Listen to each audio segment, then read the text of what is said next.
So, as if we didn't know, who are you and how are you involved with Brief Cameo Productions' production of Sunday in the Park with George? So I am Jim Clark. I am the co-founder slash producer slash board president for Brief Cameo Productions. And under the name James Joseph Clark, I will be performing in the show as the boatman in Act 1, and then as a museum curator slash fundraiser in Act 2. How exciting that we get to be introduced to this facet of you with this production. I've known you for going on a decade now and have never seen you perform. Yes. I'm so excited. Yeah, so that is something I moved away from in my early 20s. Mostly because let me sound pretentious for a moment. I have this weird conundrum of I have the leading man voice, but I am clearly a character actor. So I can relate. It's hard. It's hard to cast me in things, but also when I found stage management, I was like, oh wait, I get to interact with both sides of this thing that I love. This is where I belong. Why now? Why on the other side?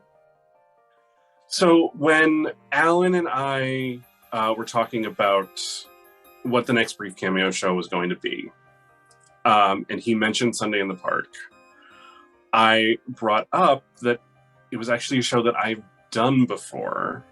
When I was 16 years old, I played the boatman in high school. I'd done the show, so it was a piece that I knew intimately. And we sort of joked like, well, now that you're actually like the right age for it, you should do it again. And then when the joking about doing the next show sort of stopped and we started actually planning, I was like, well, yeah, I should do this. How serendipitous. And then I had, you understand, I had the panic attack of I literally have not done this in 20 years except for that one emergency understudy thing that I did a couple years ago. I'm not going to count that. But then thinking, okay, but who are the people that I'm going to have to work with? I will have scenes with Nigel. I will have scenes with Marissa, and I will have scenes with Bryan. Okay, I can do this. Brilliant humans all, and very lucky to be lumped in with that crew for sure. Right. I know I speak for them and for myself when we're very much looking forward to be on stage with you. It's so fascinating. So the boatman doesn't fit in with the rest of the characters in this piece. Right. Everyone else is sort of up middle to upper middle class. And this guy works on a garbage scow. Yeah. And apparently smells as such. So this is all you need to know about him. And yet, he comes to the park every Sunday with his dog that he doesn't want the bratty, obnoxious little girl to play with.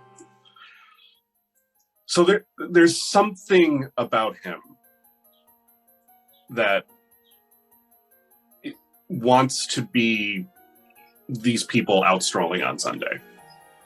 Sure.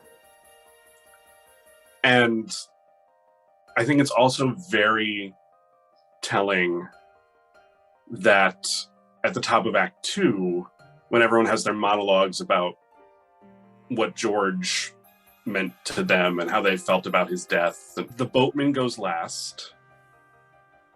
Mm-hmm. And he has the clearest insight into George. So I got to spend 6 weeks really learning this show. Yeah. And at 16 you're all, well, I'm an artist and no one understands me, so that's how I connect with it. Sure. And then, you progress past that and you hit a certain age where you're going, well, what am I leaving Sure. behind?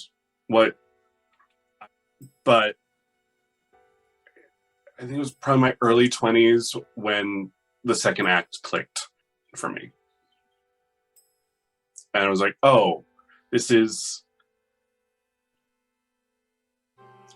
about leaving your legacy. It's about I have done something, whether that is I have created art, I have created a human, I have planted, I have done something. You spent your time invested into something that will then grow after you.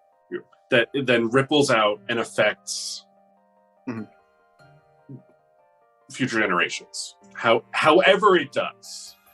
Yeah, right. And maybe you're not even allowed to fully understand or know to what extent it will affect. I mean, certainly George wanted his art to reach people. I don't think he could have had any comprehension of the extent that it did. Right. Maybe he did. I don't know. But and here we are, but we're here over 140 years later, talking about this other piece of art that was created from that piece of art. Yeah. And how, for some of us, it's become a major piece of our personality, not in a weird, like, creepy fan way, but no. It's dare I say biblical in the way that it does inform your values, and good theater, and Sondheim certainly is great theater. I think has a way of codifying your life experience in such a way that, like, you didn't know what to call that feeling or that desire or that moment in your life until you saw it in that play. So we've talked about your role as the boatman on stage. What else are you looking forward to contributing to this production and the other various hats that you wear with Brief Cameo? It's so weird on this one because I'm not in the driver's seat. Yeah. It's great. Don't get me wrong, because I love what Alan's been telling me about what he's thinking about the show. And I mean, if there is another human on this earth who I trust implicitly with their artistic output, it's him. And I get to, like, rehearse music with Jill. Yeah. That's exciting. But again, that's acting. So I actually get to produce on this one. Ragtime, wearing both hats. Yeah, that's a lot. I was trying to, because we hadn't incorporated as a company yet. We were going to do this one-off thing that I was doing for my friends, and so I didn't worry about, oh, well, we need to make sure someone's doing this. We need to make sure someone's doing the social media. We need to make sure someone's, like, tracking the ticket sales, because I was just doing all of it.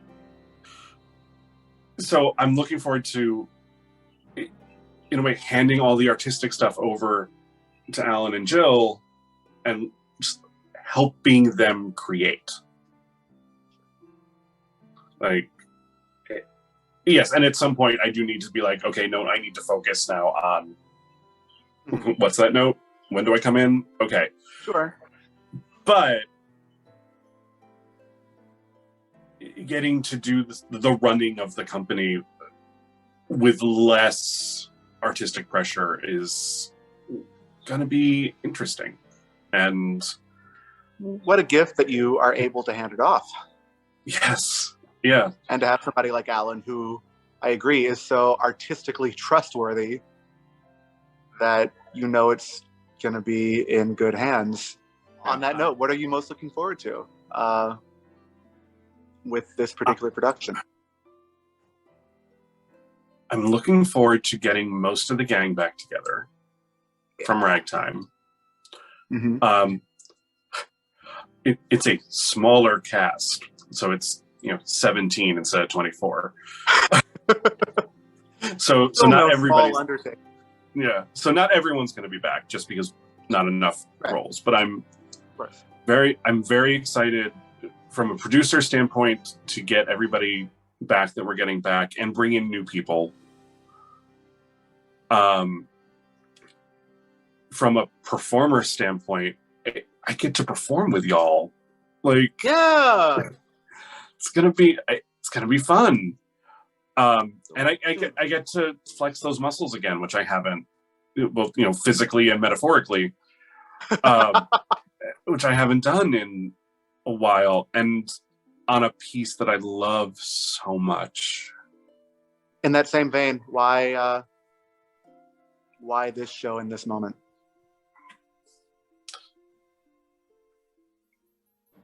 This is a show about connecting with other people. And that's the thing that George's looking for so much. Both versions of George. And at the end of the show, he almost gets the instructions, but he hasn't done it yet. Yeah. And we are living in a time right now where we don't connect with other people. We reduce everyone down to an ideology or one personality trait, and then we use that to determine if we're going to even interact with them. Right. I think anything, whether it be play, musical, book, movie, lecture, whatever, that encourages us to look at the people around us and say, okay, well, what is their story? Yeah. That's the art that I want to be making right now.